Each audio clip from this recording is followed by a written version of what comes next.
रहीम। अस्सलाम वालेकुम नाज़रीन, आप यूट्यूब चैनल देख रहे हैं। मैं इमरान खान हूँ। ये पहली खबर जो है ये सबसे बड़ी खबर है, मुझे इसकी आज कंफर्मेशन हुई है। और ये वो लोग हैं जो ज़्यादा अपनी खबरों के हवाले से मशहूरी नहीं करते और चीज़ें नहीं बताते कि एक्चुअली इन्होंने क्या रोल प्ले किया है। ये बहुत सारे अनसंग हीरोज़ हैं।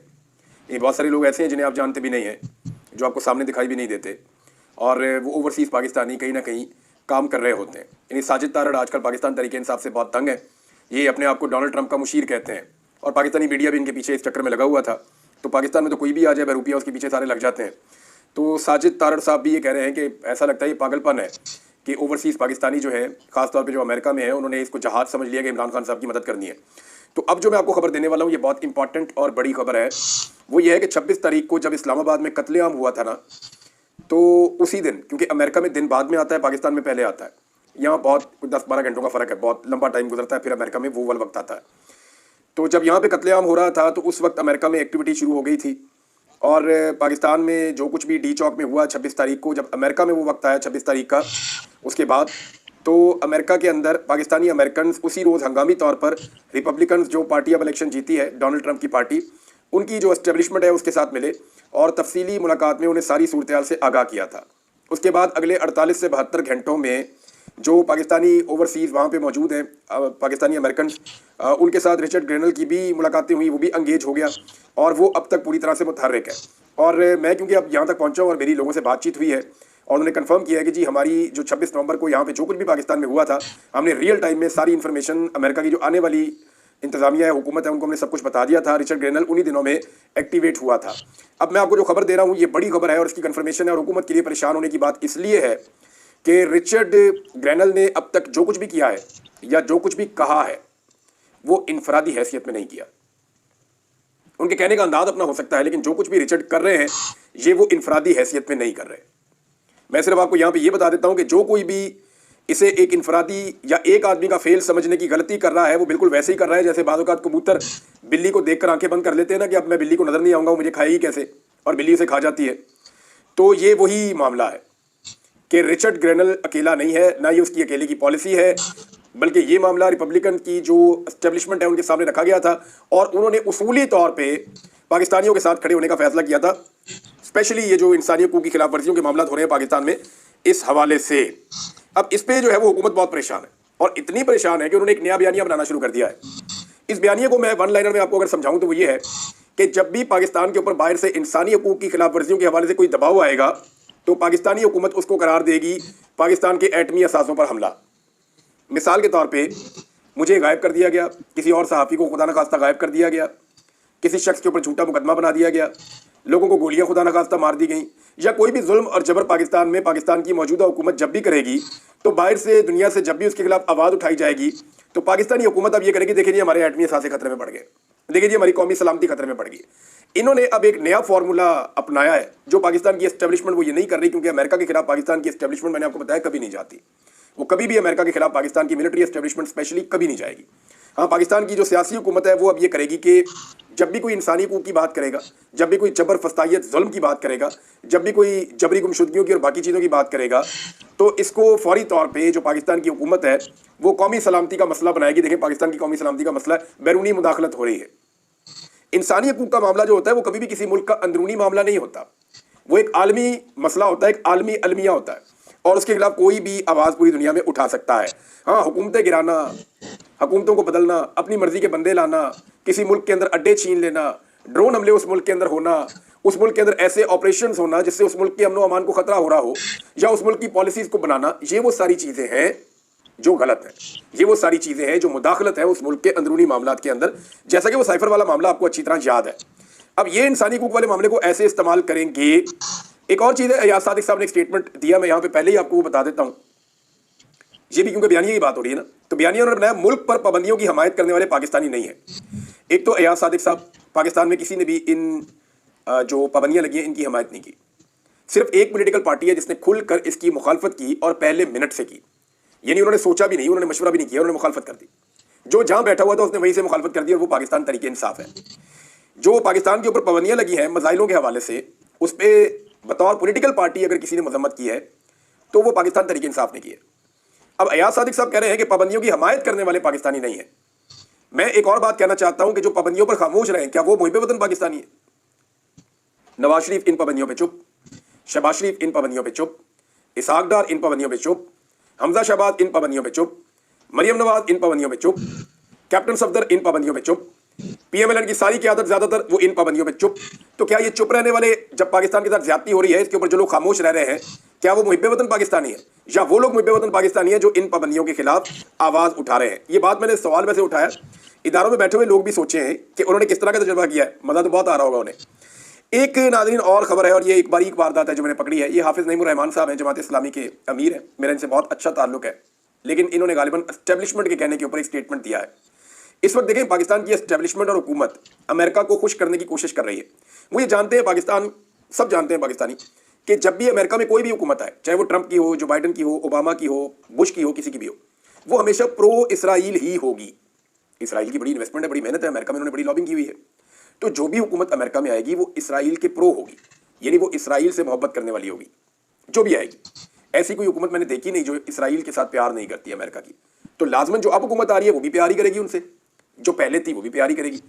तो ये पैकेज जो पाकिस्तान में तैयार किया जा रहा है कि हम आपको क्या दे सकते हैं, अब उसके लिए जरूरी समझा गया कि इमरान खान से इस मौका पर इसराइल के खिलाफ बयान दिलवाए जाएं। हालांकि वो जेल के अंदर बंद है। हाफिज नईमुर रहमान का स्टेटमेंट देखें, बानी पीटीआई जेल से ऐलान करें कि इसराइल को नहीं मानते, और उन्होंने कहा हुकूमत और पीटीआई के दरमियान मुज़ाकरात की हमायत करते हैं और चाहते हैं कि बानी पीटीआई आज जेल से ऐलान करें कि इसराइल को नहीं मानते। अब सवाल मेरा ये है हाफिज नईमुर रहमान साहब से, एस्टेब्लिशमेंट के कहने पे आपने ये डिमांड तो डाल दी, आपने सोचा है कि उन्होंने ये डिमांड डलवाई क्यों आपसे? मैं आपको बताता हूँ। देखिए, ये जो इमरान खान साहब हैं, क्या इन्होंने कभी जिंदगी में कहा कि मैं इसराइल को मानता हूँ और फलस्तीन को नहीं मानता? क्या पाकिस्तान में किसी और लीडर ने इसराइल के खिलाफ और फलस्तीन के हक में इतनी आवाज़ उठाई जितनी इमरान खान ने उठाई? किसी ने भी नहीं किया। इमरान खान ने इसकी कीमत भी चुकाई है। मौजूदा हुकूमत के वफादार जो हैं वो इसराइल में जाते हैं अपना वफ्द लेकर। हुकूमत में जो बैठे हुए लोग हैं, हाफिज नईमुर रहमान उनसे नहीं कह रहे कि इसराइल पे बात करो। कितनी बारीक वारदात है, देखें आप। जो हुकूमत के अंदर जमातें बैठी हुई है, हुकूमत के अंदर जो लोग बैठे हुए हैं, जो जाते हैं इसराइल के अंदर, उनके वफादार लोग इसराइल के अंदर अपना वफ्द लेकर भी जाते हैं, उनको हाफिज नईमुर रहमान नहीं कह रहे कि तुम कहो कि तुम इसराइल को नहीं मानते। वो जो आदमी जेल में बैठा हुआ है, जो बार बार ये बात करता रहा है, उसको कह रहे हैं कि नहीं तू कह। वजह क्या है? हाफिज नईमुर रहमान साहब हक के साथ तो खड़े ही नहीं हुए। जब जब इसराइल के लिए, जब जब फलस्तीनियों के लिए मुजाहरा हुआ इस्लामाबाद में, और जो जुल्म और जबर हुआ मुश्ताक अहमद साहब के ऊपर, वहाँ कहाँ थे हाफिज नईमुर रहमान साहब? उन्होंने तो साथ नहीं दिया उनका, उन्होंने तो अपनी सियासत की। तो अब ये बारीक वारदात इसलिए डलवाई जा रही है कि पाकिस्तान का मौजूदा रजीम अमेरिका को ये कायल करना चाहता है, जी हम आपके लिए कर गुजरेंगे जो आप कहेंगे। ये इमरान खान नहीं करेगा, ये बात याद रखें। तो इस तरह की बारीक वारदातें डाल रहे हैं। इमरान खान वैसे भी नहीं करेगा, इमरान खान वैसे भी नहीं करेगा, ये सारी दुनिया जानती है। लेकिन इस वक्त ये एक बारीक वारदात है, मैंने आपको बता दी है, जो डाली गई है और डलवाई गई है हाफिज नईमुर रहमान साहब से कि जेल में बैठे हुए आदमी से गारंटियां मांगो। जो हुकूमत में बैठे हुए हैं उनसे किसी किस्म की कोई गारंटी मांगने की जरूरत नहीं है। नाज़रीन, एक शादी चल रही है और नवाज शरीफ के पोते की, और शहबाज शरीफ के भी पोते ही लगे। मैंने उनकी तस्वीरें देखी हैं, सबके मुंह ही उतरे हुए हैं। यानी आप नवाज शरीफ का मुंह देख लें, शहबाज शरीफ का मुंह देख लें, पोते की शादी खुश हो जाओ। लेकिन हुआ ये है कि ये बेचारे बहुत बदमज़ा हो गए। इन्होंने अपनी सारी मकबूलियत को अपने हाथों से आग लगा दी। अब लोग इनसे प्यार ही नहीं करते। यानी अपनी शादी और ऐसे त्यौहार होते हैं जिनमें सब लोग खुश होते हैं, लेकिन अगर आप नवाज शरीफ की तस्वीरें निकाल कर देखें तो हालत ये हो गई है उनकी कि वो, उनके चेहरे पे खुशी नजर ही नहीं आ रही। शादी के अंदर भी वो गवाची गां की तरह उदास उदास फिर रहे हैं। वजह क्या है? वजह यह है कि अब इन्होंने अपनी पार्टी की वो हालत कर दी है कि ये एस्टेब्लिशमेंट की मदद के बगैर अपने काउंसलर्स को भी इलेक्शन नहीं जितवा सकते। ऐसा बेड़ा गर्क किया मियां नवाज शरीफ साहब ने और उनकी बेटी ने अपनी पॉलिटिकल पार्टी का। और ये क्योंकि घर की पार्टी है तो उन्हें लगता है कि हमारी पार्टी, हम जो मर्जी करें। बाकी जो बेचारे पार्टी के अंदर खून दे दे के, जाने मार मार के, डंडे खा खा के, जिन लोगों ने बड़ी जिद्दोजहद की है, जो लोग थक गए पार्टी का साथ दे दे के, उनका कोई स्टेक नहीं है। एक घर की जो है पॉलिटिकल पार्टी है। राणा सनाउल्लाह साहब ने एक मुतालबा और एक ख्वाहिश का इजहार किया कि नवाज, जरदारी और इमरान खान साथ बैठ जाएं तो 70 साल के मसाइल 70 दिनों में हल हो जाएंगे। ये बात बिल्कुल ठीक है। अगर ये तीनों लोग बैठ जाएं और बाकी लोग भी बैठ जाएं और वो ये फैसला कर लें, फजल रहमान को भी ले लें, सारी पॉलिटिकल क़यादत बैठ जाए, जितने भी बुरे हैं भाई, सियासतदान तो है ना, आवाम का वोट तो मिलता है ना। चले किसी को 10 वोट भी मिलते हैं, क्योंकि 10 बंदे तो उसके पीछे खड़े हैं ना। ऐसा तो नहीं है कि बंद कमरे के अंदर फैसला किया और पेल दिया पकड़ के, ये तो नहीं है ना। सियासतदान है तो बैठे और बैठ के फैसला करेंगे भी हम आज के बाद एस्टेब्लिशमेंट का सियासत के अंदर से किरदार जीरो कर रहे हैं। आज के बाद फौज का हमने सियासत में किरदार होने ही नहीं देना। इस बात को पूरी तरह से अगर ये लोग क्लियर कर देते हैं तो ये पाकिस्तान की बहुत बड़ी फतह होगी। लेकिन ये सारे इकट्ठे होंगे कैसे? लेकिन इस वक्त इनके पास चोरी का माल है, जरदारी साहब के पास भी और नवाज शरीफ साहब के पास भी। अगर ये इमरान खान साहब के साथ बैठना चाहते हैं, जो इनकी बहुत पुरानी और बड़ी ख्वाहिश है कि किसी तरह इमरान खान के साथ बैठ के उनके साथ बात करके अपनी इज्जत को बढ़ाएं, क्योंकि इस वक्त इमरान खान की पब्लिक में बहुत इज्जत है, अल्लाह रब्बुल इज्जत ने दी हुई है और ये टके टोकरी हुए हैं। تو اگر یہ عمران خان کے ساتھ بیٹھنا چاہتے ہیں تو انہیں کم سے کم وہ چوری کا مال لوٹا دینا چاہیے فوراً. یعنی جو جعلی مینڈیٹ لیا ہوا ہے اس کو چھوڑ دیں. شہباز شریف سے کہیں جی اسمبلیاں تحلیل کر دیں. مریم نواز سے کہیں جی یہ جعلی حکومت چھوڑ دو. زرداری صاحب اپنا صدارت کا جو جعلی ہوتا ہے ان کو جعلی سیٹوں کے ساتھ ملا ہوا وہ چھوڑ دیں. تو یہ جعلی حکومتیں ختم کرنے کے بعد عمران خان کے ساتھ جا کر بیٹھ جائیں اور بیٹھ کر الیکشن کمیشن کی تشکیلیں نو کر دیں. 70 دن کیا 70 گھنٹے کیا, یہ تو 70 منٹ کا کام ہے. چیزیں تو سب کو پتہ کرنی کیا ہیں. الیکشن کمیشن کی تشکیلیں نو کر دیں, اس کو بہتر کر دیں فوری طور پہ سارے مل کر. جو باقی چیزیں ٹھیک کرنی ہیں ان سب کو ٹھیک کر دیں. پاکستان میں نئے فری اینڈ فیئر الیکشنز کا اعلان کر دیں. اسٹیبلشمنٹ کو سیاست سے دھکا دے کے ہمیشہ کے لیے باہر نکال دیں. آئین کو اس کی اصلی حالت میں بحال کر دیں. پاکستان میں رول آف لا کو امپلیمنٹ کر دیں. پاکستان کے اندر احتساب کا ایک بہتر نظام بنا دیں تاکہ آئندہ جو بھی غلط کرے گا وہ پکڑا جائے گا. معیشت کی ایک پالیسی بنا دیں کہ جناب اس کے اوپر سارے چلیں گے اور اس کے اوپر سیاست کوئی نہیں کرے گا. اور جو بھی اسٹیبلشمنٹ کے ساتھ مل کر سیاست کرے گا یا اسٹیبلشمنٹ سیاست میں کودے گی تو سارے رل کے اس کا مقابلہ کریں گے. اگر یہ سارا کچھ ہو جائے تو بڑی اچھی بات ہے. لیکن اس سے پہلے مجھے ذاتی طور پہ ایسا لگتا ہے کہ جو مینڈیٹ ہے نا چوری والا, اس کو چھوڑ دینا چاہیے. ناظرین, اس وقت صورتحال ایسی ہے کہ وزیر اطلاعات سے زیادہ کسی نے اپنے آپ کو اسٹیبلشمنٹ کا غلام نہیں بنایا. یعنی جو اگر وزراء کے اندر اگر آپ جوتے پالش کا مقابلہ دیکھیں تو سب سے بہترین زبردست انفارمیشن منسٹر نے کیے ہیں. کیونکہ 3 بڑے allegations D G I S P R نے لگائے تھے اپنی پریس کانفرنس میں جن کے اوپر بڑا رولا پڑا تھا.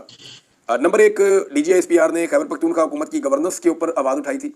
نمبر 2, جو گولیاں چلائی گئیں وہ مظاہرین پہ ڈال دیا کہ انہوں نے چلائی تھیں.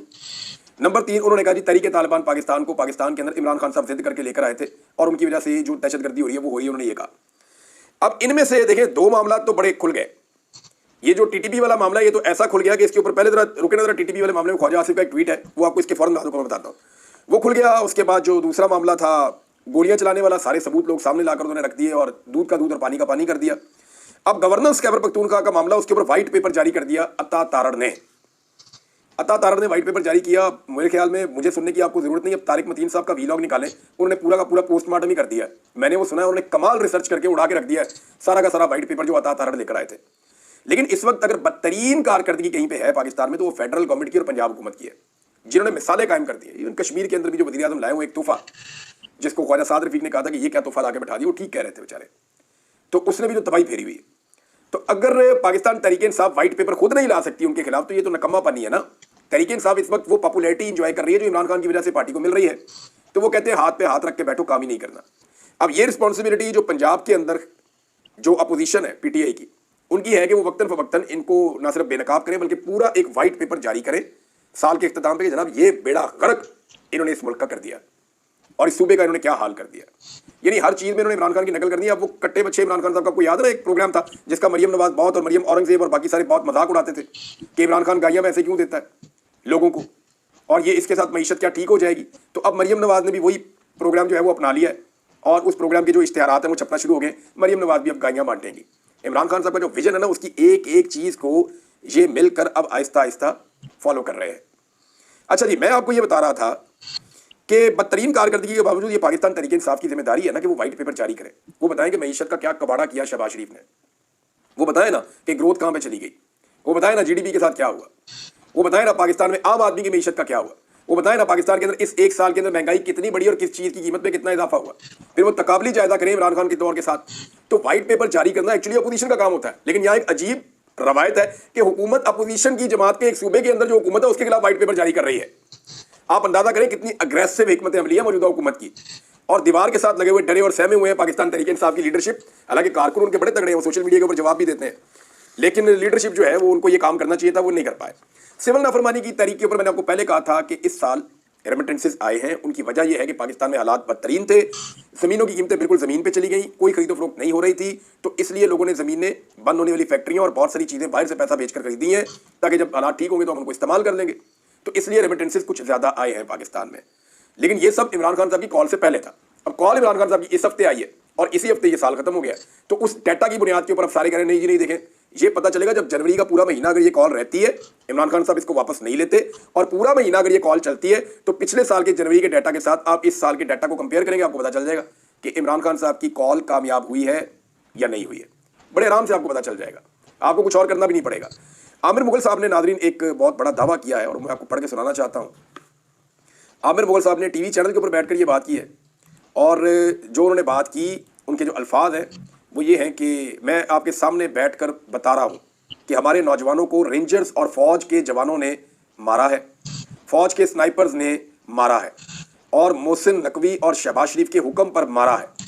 आप मेरी एक गुजारिश मान लें, 24 से 27 नवंबर की पिम्स और पोली क्लिनिक अस्पताल, जिना एवेन्यू और ब्लू एरिया की सीसीटीवी फुटेज रिलीज कर दें ताकि कौम को पता चल जाए कि कौन झूठा है और कौन सच्चा है।